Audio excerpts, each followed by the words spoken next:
yield to you, Ms. Stefanik. Thank you, Mr. Nunez. Ambassador Yovanovitch, thank you for being here today. The gentlewoman will suspend. What is the interruption for this time? It is our time. The gentlewoman will suspend. You're not recognized. Mr. Nunez, you or minority counsel. I just recognized. Under the House Resolution 660, you are not allowed to yield time except to minority counsel. The ranking member yielded time to another member of Congress. No, that is not accurate. You're gagging the young lady from New York? Ambassador Yovanovitch, I want to thank you for being here today. Gentlewoman will suspend. You're not recognized. This is the 5th time you have interrupted members of Congress, newly elected members of Congress. Gentlewoman will suspend. Mr. Chair, we control the time. It's been customary of this committee that whoever controls the time can yield to whoever they wish. If we have members of Congress that have a few questions, it seems appropriate that we be able to let Ms. Stefanik ask her questions. Mr. Nunez, you or minority counsel recognized. All right. Mr. Castor, you're recognized. Representative Stefanik.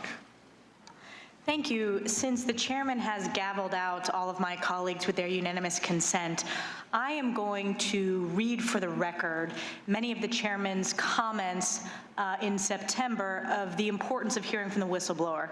Again, Ambassador, thank you for your patience, thank you for your service, but since we haven't been able to conduct ourselves in normal procedures, I'm just going to use the 5 minutes for this.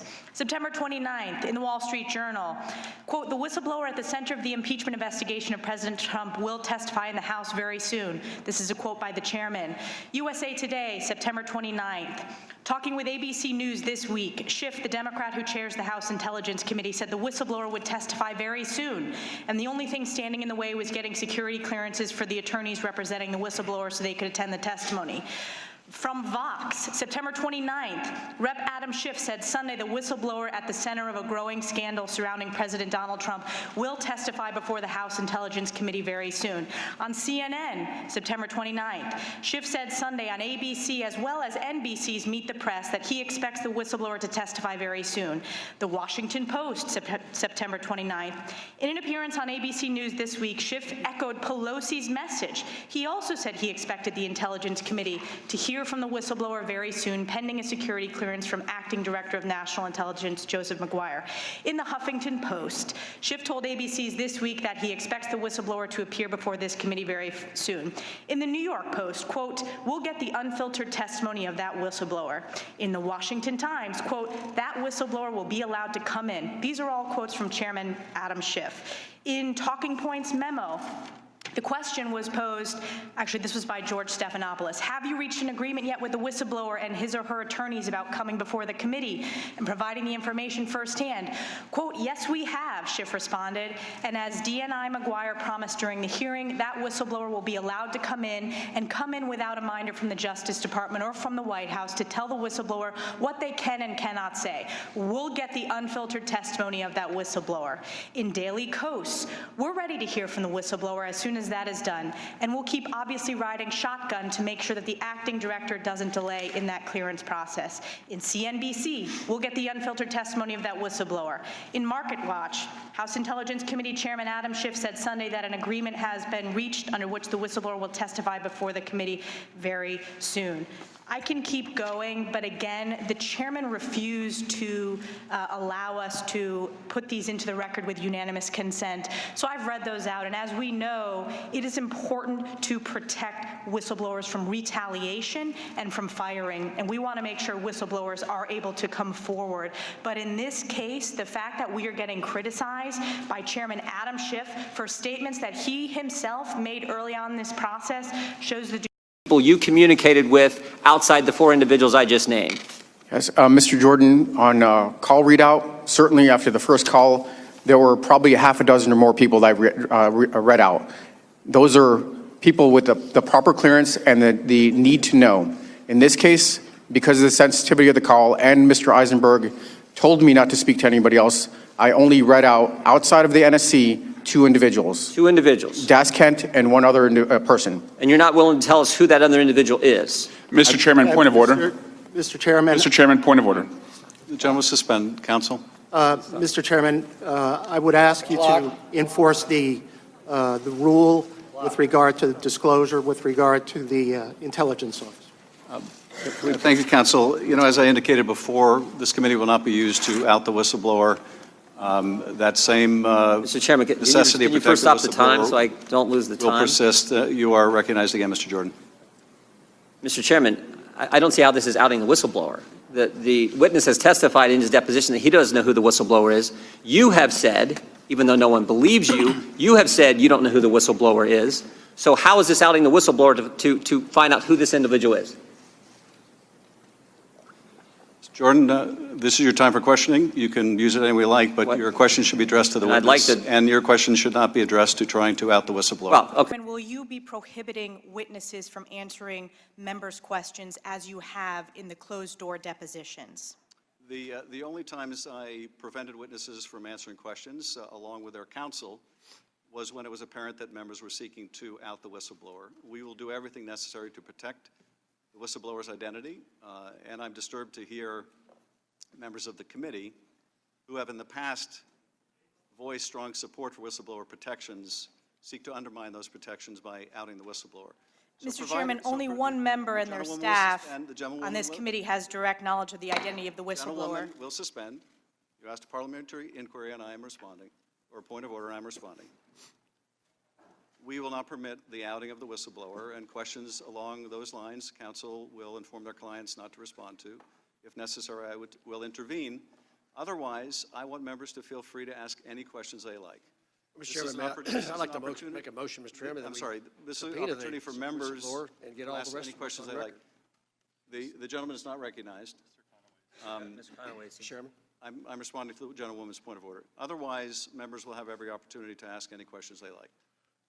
Mr. Conaway, do you seek recognition for what purpose? I'd seek recognition to make a motion that we actually subpoena the whistleblower for a closed-door, secret deposition, so that the questions that should be appropriately asked the whistleblower by our side and your side may be asked. And I would prefer that, rather than it be your single decision, that the committee speak to that issue rather than just the chairman. And I move that we I thank the gentleman. It won't be my single subpoena decision. the whistleblower. It won't be my single decision. We will entertain a motion to subpoena any witness, but after the witnesses have had an opportunity to testify. That motion will be in order, but that motion will be suspended until after the witnesses testify. Thank you, Mr. Chairman. Do you personally know any individual who discussed the substance of the July 25th phone call or any matter associated with the call with any member of the press? Thank you, Ranking Member, for clarifying. I do not. Thank you. Ms. Williams, did you discuss the July 25th phone call with anyone outside the White House on July 25th or July 26th, and if so, with whom? No, I did not discuss the call with anyone outside or inside the White House. Ms. Williams, during your time on the NSC, have you ever accessed a colleague's work computer without their prior authorization or approval? I have not, and just to clarify, I'm in the Office of the Vice President, so not on the NSC. Right, but representing No, the I have Vice not. President. No. Thank you for that clarification. Lieutenant Colonel Vindman, did you discuss the July 25th phone call with anyone outside the White House on July 25th or the 26th? And if so, with whom? Yes, I did. My core function is to coordinate U.S. government policy, interagency policy, and I spoke to two individuals with regards to providing some sort of readout of the call. Two individuals that were not in the White House. Not in the White House, cleared U.S. government officials with appropriate need to know. And what agencies were these officials with? Department of State, Deputy Assistant Secretary George Kent, who is responsible for the portfolio, Eastern Europe, including Ukraine, and an individual from the office of, an individual in the intelligence community. As you know, the intelligence community has 17 different agencies. What agency was this individual from? If I could interject here, we don't want to use these proceedings. It's our time, I know, Mr. Chair. but we need to protect the whistleblower. Please stop. I want to make sure that there's no effort to out the whistleblower through the use of these proceedings.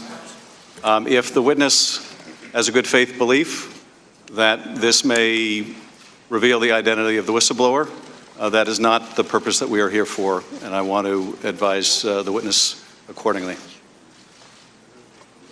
Mr. Vindman, you testified in your deposition that you did not know the whistleblower. Ranking member, it's Lieutenant Colonel Vindman, please. Lieutenant Colonel Vindman, you testified in the deposition that you did not know who the whistleblower was or is. I do not know who the whistleblower is. That is So how is it possible for you to name these people and then out the whistleblower? Per the advice of my counsel, I've been advised not to answer specific questions about members of the intelligence community. Are you aware that this is the Intelligence Committee that's conducting an impeachment hearing? Of course I am. Wouldn't the appropriate place for you to come to testify would be the Intelligence Committee about someone within the intelligence community? Ranking member, per the advice of my counsel and the instructions from the chairman, I've been advised not to provide any specifics on who I have spoken to inside the intelligence community. What I can offer is that these were properly cleared individuals, or was a properly cleared individual with a need to know. Well, this is, I mean, you can plead the fifth, but you're here to answer questions, and you're here under subpoena. So you can either answer the question or you can plead the fifth. Excuse me. On behalf of my client, we are following the rule of the committee, the rule of the chair with regard to this issue, and this does not call for an answer that is invoking the fifth or any theoretical issue like that. We're following the ruling of the chair. Counselor, what ruling is that? If I could interject, counsel is correct. Whistleblower has the right, statutory right to anonymity. These proceedings will not be used to out. Several of my colleagues made the statement repeatedly that I have met with the whistleblower, that I know who the whistleblower is. It was false the first time they said it. It was false the second through 40th time they said it. It will be false the last time they say it. Do you anticipate when we might vote on the ability to have the whistleblower in front of us, something you, of the 435 members of Congress, you are the only member who knows who that individual is, and your staff is the only staff of any member of Congress who's had a chance to talk with that individual. We would like that opportunity. When might that happen in this proceeding today? First, as the gentleman knows, that's a false statement. I do not know the identity of the whistleblower, and I'm determined to make sure that identity is protected. But as I said to Mr. Conaway, you'll have an opportunity after the witnesses testify to make a motion to subpoena any witness and compel a vote.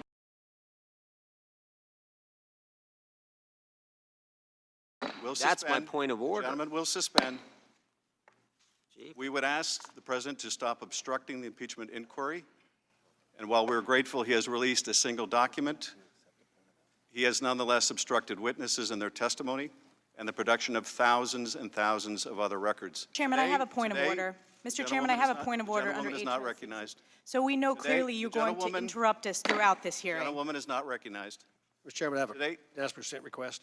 Today, no. Chairman, I have unanimous consent Gentleman is request. not request. Interrupting our time here? I will allow the question. I won't dock this from the time. I just want to be clear, Ambassador, if you're able to verify the things that counsel has asked you in the prerequisite of the question, that's fine. Otherwise, in questions from the majority or the minority that may assume facts not in evidence before you, you should be cautioned about that. Mr. Chairman, point of order.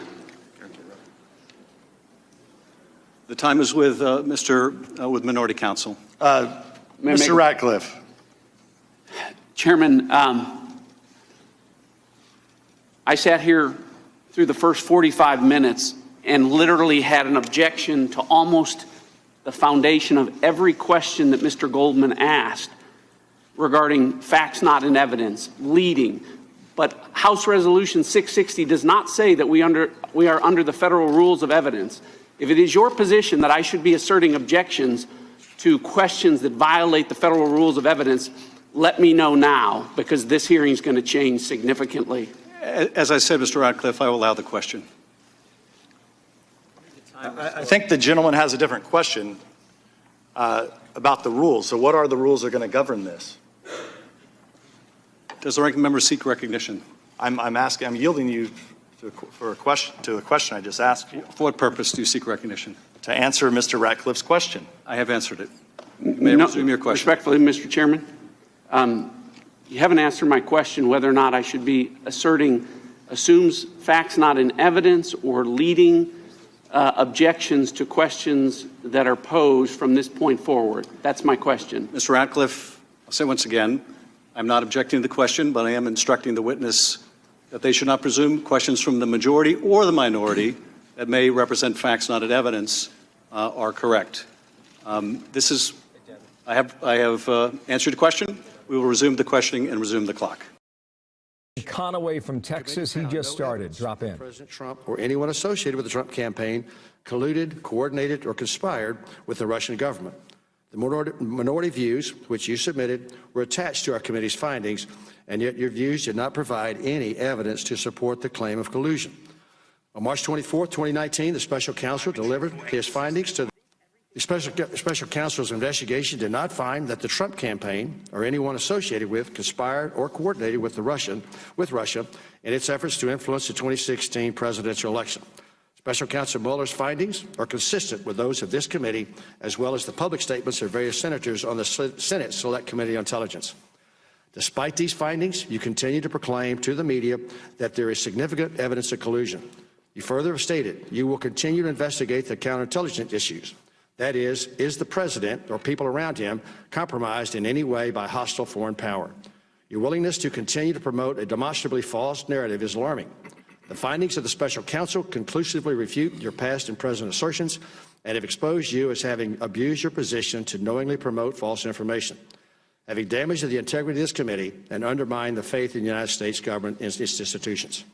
Your actions, both past and present, are incompatible with your duty as chairman of this committee, which alone in the House of Representatives has the obligation and authority to provide effective oversight of the U.S. intelligence community. As such, we have no faith in your ability to discharge your duties in a manner consistent with your constitutional responsibility and urge your immediate resignation as chairman of the committee. Mr. Chairman, this letter is signed by all 9 members of the Republican side of the House, of the committee, and I ask unanimous consent to be entered into the record of today's hearing. I yield back. I'm going to say we think you are. And that is the subject of our hearing today. Will the gentleman yield? Mr. Ambassador, you are recognized for your opening statement.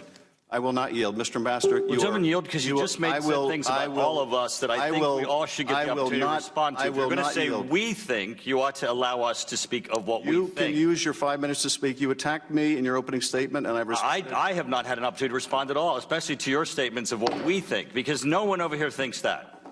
No one over here. I mean, you cannot speak for us. You cannot speak for us. Ms. Turner, you're not recognized. Ambassador McFaul, you're recognized.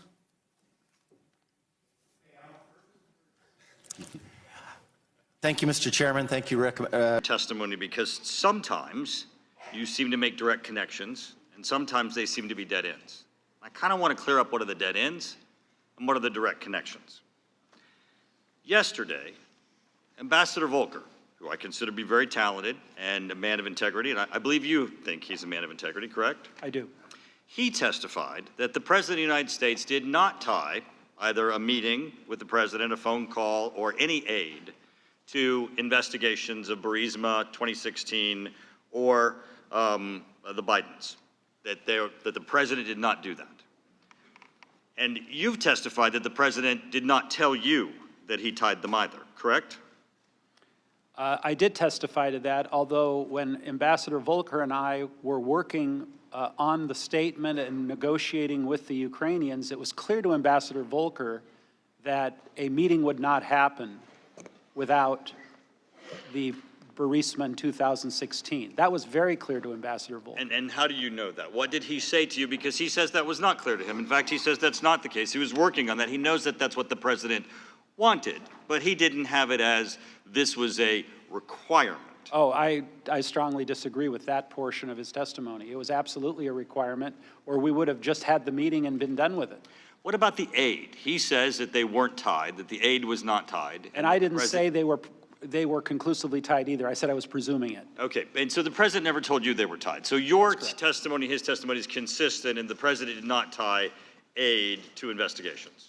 That's correct. Okay, he also testified that he spoke to Giuliani and that Giuliani did not relate that he was tying on behalf of the president or on the president's behalf aid, and that in fact Giuliani never said to him that aid was tied to investigations. Now, the question I have for you is, did you ever have a conversation with Giuliani that did not involve Volker? Because your testimony is a lot of we's and us's.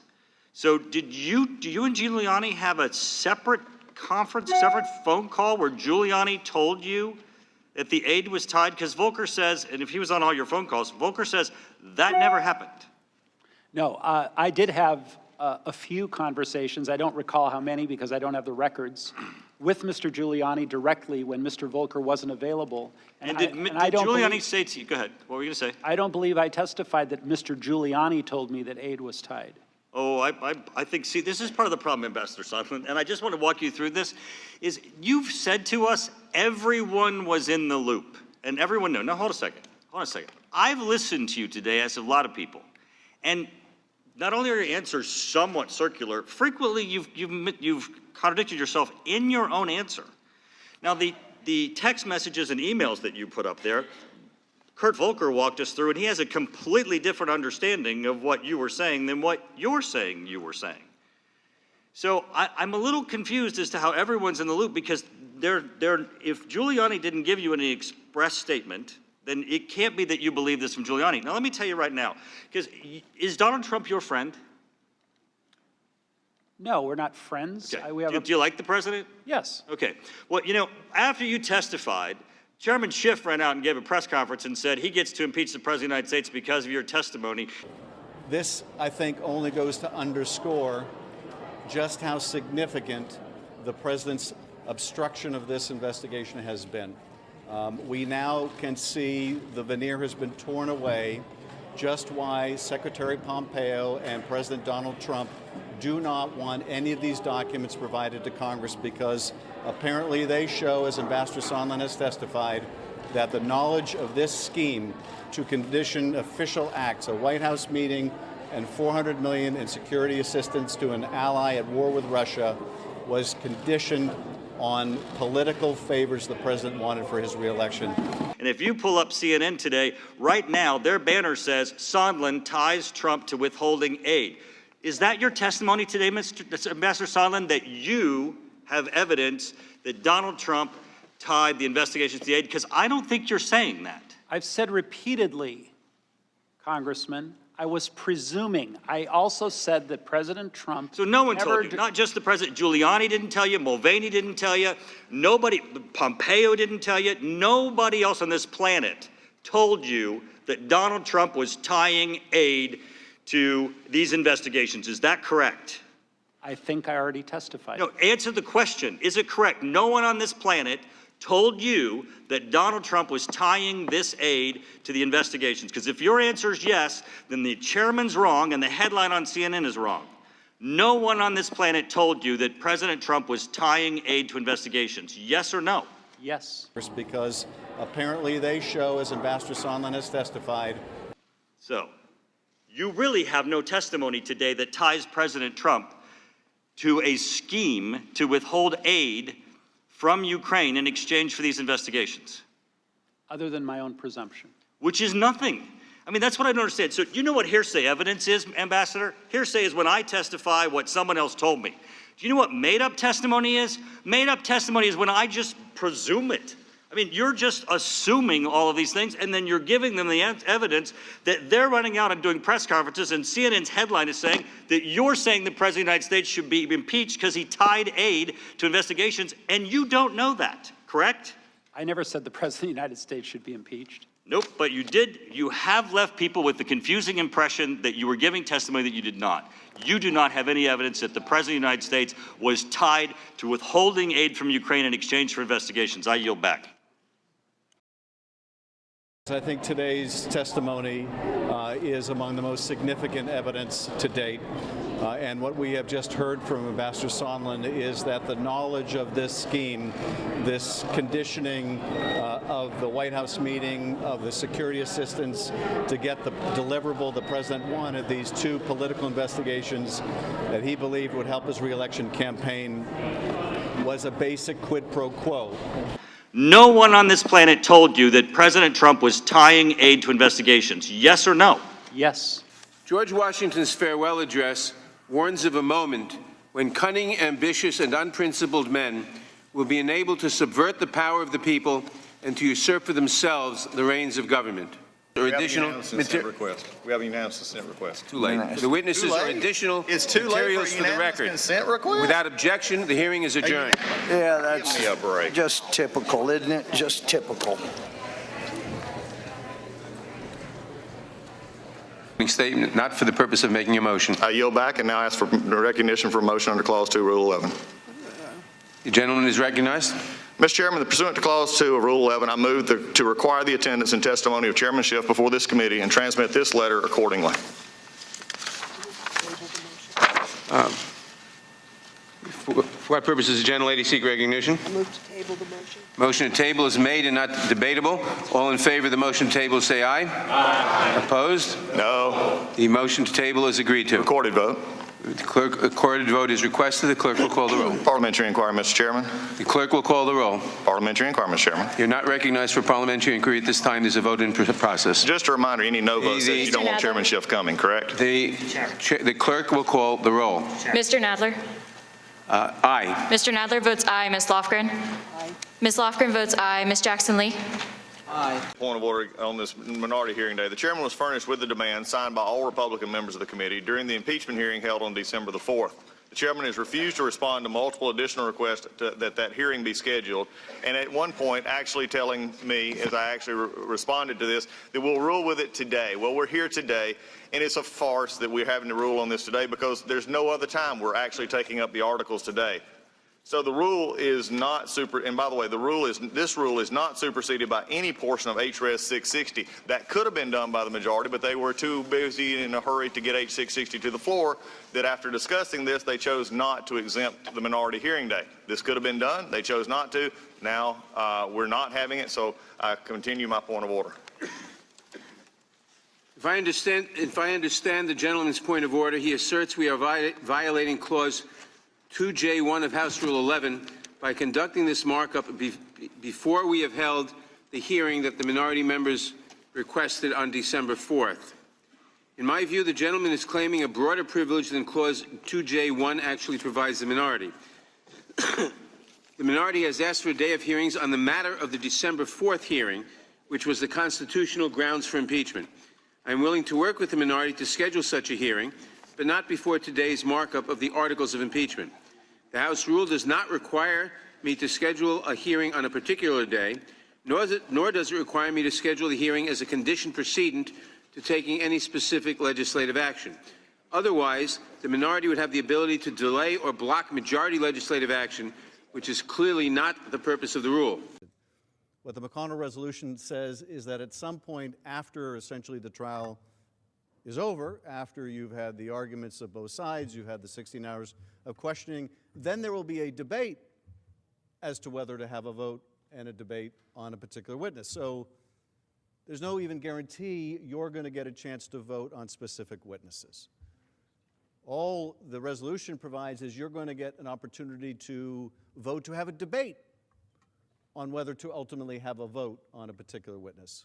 The gentleman will state his point of order. Mr. Chairman, Clause 2J1 of Rule 11 requires you to schedule a minority hearing day, not to consider it, not to meet to discuss it, but to schedule one, and to schedule it at a reasonable time, not after articles have been drawn, not after there's been a vote on articles of impeachment. I inquire and insist, Mr. Chairman, that you immediately schedule a minority hearing day or tell us why you are ignoring the rules. The gentleman, we've already gone through that, but I will repeat that is not a proper point of order in today's hearing. As I've told the ranking minority member several times, I'm considering the minority's request.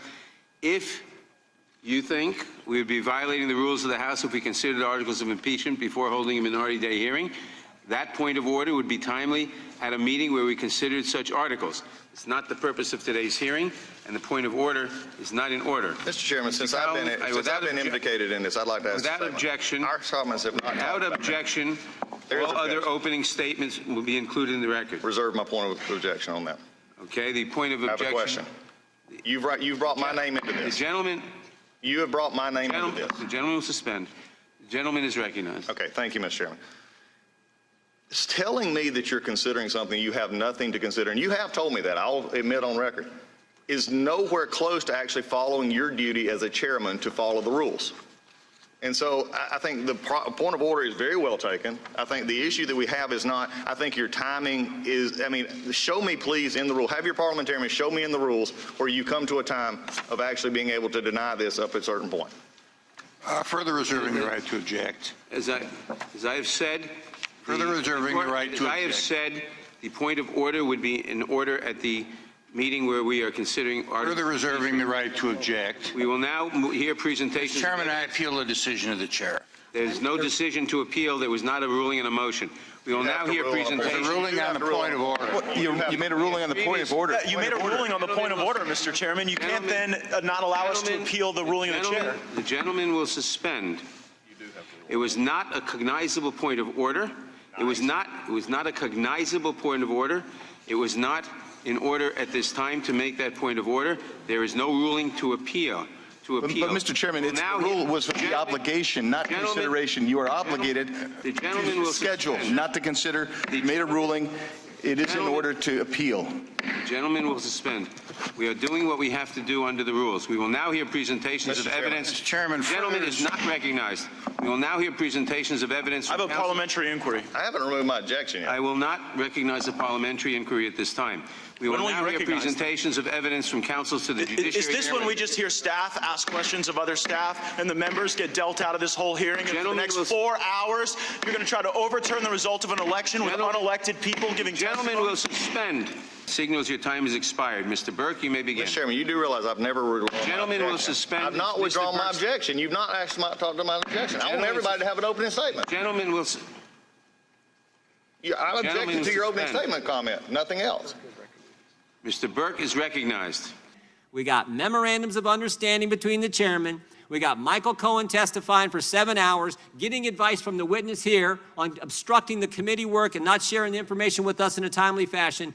And now we got John Dean, 45 years ago, pled guilty to obstruction of justice, and now coming in to enlighten the Judiciary Committee on Obstruction of Justice when we could be going right to the start of how this whole thing started. I yield back.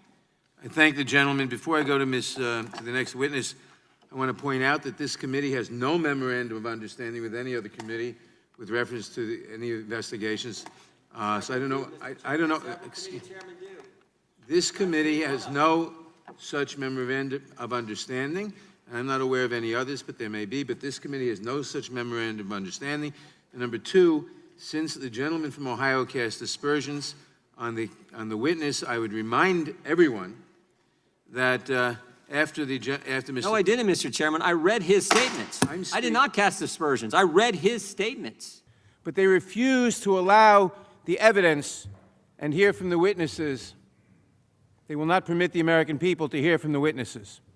And they lie, and lie, and lie, and lie. Sometimes relies on a theory of absolute immunity that says that he can order anybody in the executive branch not to testify to the House or the Senate or to a court. Now, obviously, this is ridiculous. It's been flatly rejected by every federal court to consider the idea. It's embarrassing the President's counsels would talk about this today. We've been respectful of the Senate. We've made our arguments to you. And you don't deserve, and we don't deserve, what just happened. Mr. Nadler came up here and made false allegations against our team. He made false allegations against all of you. He accused you of a cover-up. He's been making false allegations against the president. The only one who should be embarrassed, Mr. Nadler, is you for the way you've addressed this body. Mr. Nadler, you owe an apology to the President of the United States and his family. You owe an apology to the Senate. But most of all, you owe an apology to the American people. Nice. Mr. Chairman, pursuant to Clause 2 of Rule 11, I move to require the attendance and testimony of Chairman Schiff before this committee and transmit this letter accordingly. For what purpose does the gentlelady seek recognition? I move to table the motion. Motion to table is made and not debatable. All in favor of the motion to table say aye. Aye. Opposed? No. The motion to table is agreed to. Recorded vote. First of all, I don't know who the whistleblower is. I haven't met them or communicated with them in any way. The committee staff did not write the complaint or coach the whistleblower what to put in the complaint. The committee staff did not see the complaint before it was submitted to the Inspector General. I gather that there is a news report in some publication that suggests a name for the whistleblower, suggests where he worked, that he worked at that time while detailed the NSC staff for then Vice President Biden, and that there were others who worked there. We have no knowledge of that other than what's in those public reports, and I don't want to get into speculating about that. It is something that, to an unknown extent, may have been addressed in the testimony of the Inspector General of the intelligence community before Chairman Schiff's committees, but that testimony, contacts with the whistleblower, contacts between members of Manager Schiff's staff and the whistleblower are shrouded in secrecy to this day. We don't know what the testimony of the ICIG was. It remains secret. It has not been forwarded. We don't know what Manager Schiff's staff's contact with the whistleblower have been and what connections there are there.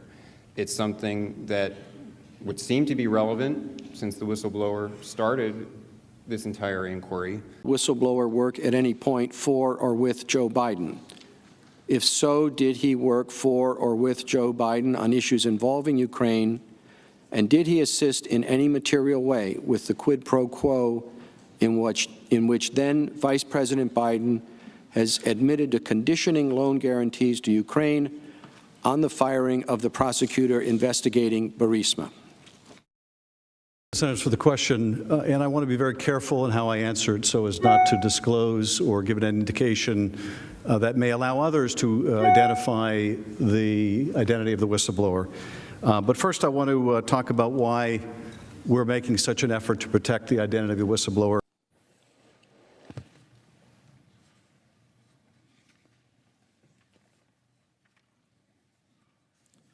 The presiding officer declines to read the question as submitted. First of all, there have been a lot of attacks on my staff. And as I said when this issue came up earlier, I'm appalled at some of the smearing of the professional people that work for the Intelligence Committee.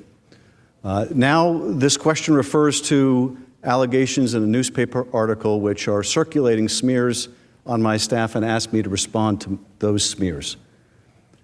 And I will not dignify those smears on my staff by giving them any credence whatsoever, nor will I share any information that I believe could or could not lead to the identification of the whistleblower.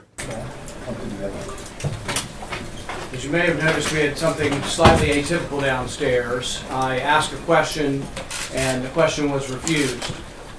Now, it's been reported that this question's about this or about that, and it's been refused for one reason or another. I can tell you that my question made no reference to any whistleblower or any kind of person, a complainant from a whistleblower. But I will read you the question so it can be made part of the public record. Manager Schiff and Counsel for the President, are you aware that House Intelligence Committee staffer Sean Misko has a close relationship with Eric Ciaramella when at the National Security Council together? Are you aware, and how do you respond to reports that Ciaramella and Misko may have worked together to plot impeaching the president before there were formal House impeachment proceedings? I think this is an important question, one that deserves to be asked. It makes no reference to anybody who may or may not be a whistleblower. The manager Schiff says he has no knowledge. If he has no knowledge, the rest of us can have no knowledge of who the whistleblower is. The president's team says they have no knowledge of who the whistleblower is.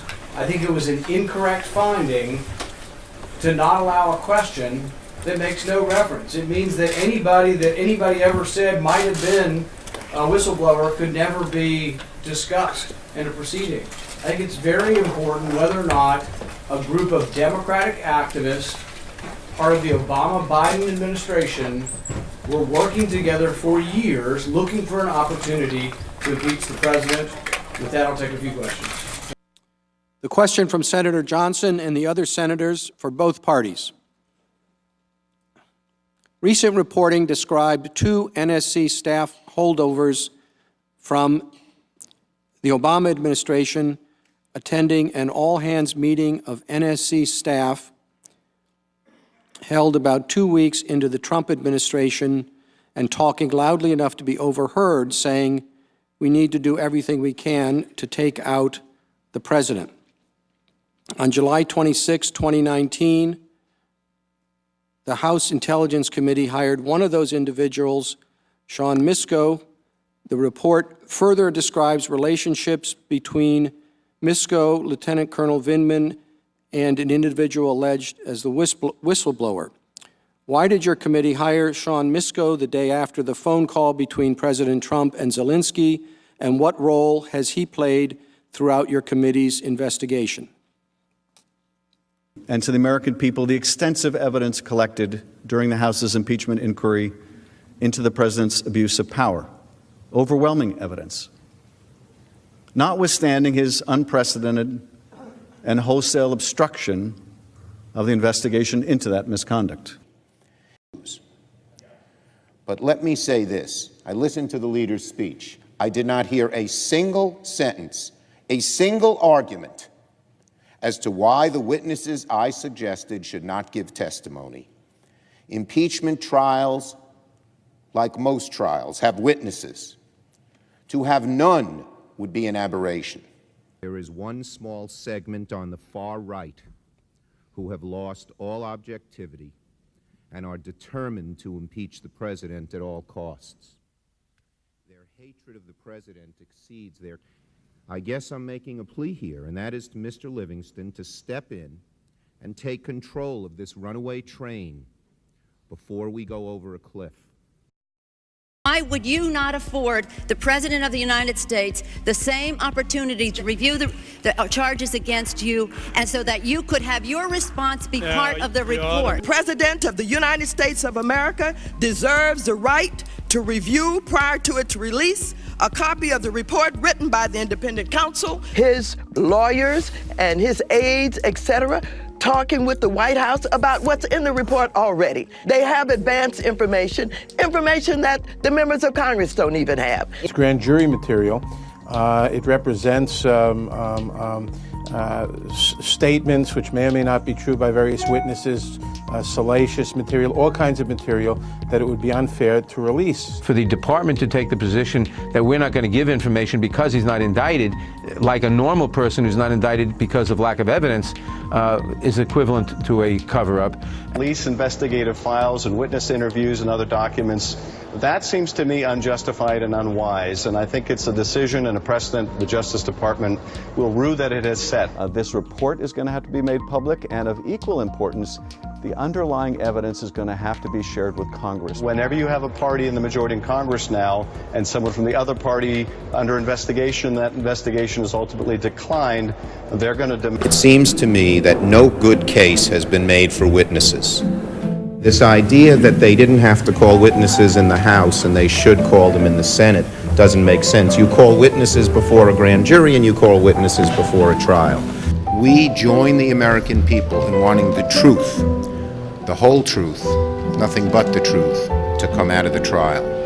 If you want the truth, you have to have witnesses. You have to have documents. In fact, a peaceful procedure for protecting the nation from despots by providing a constitutional means for removing a president who would misuse his presidential power to make himself a tyrant or otherwise to undermine our constitutional form of government.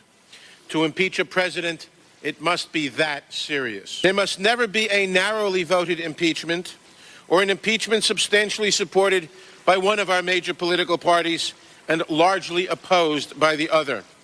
Such an impeachment would lack legitimacy, would produce divisiveness and bitterness in our politics for years to come, and will call into question the very legitimacy of our political institution. We intend to secure accountability for any wrongdoing, because no one is above the law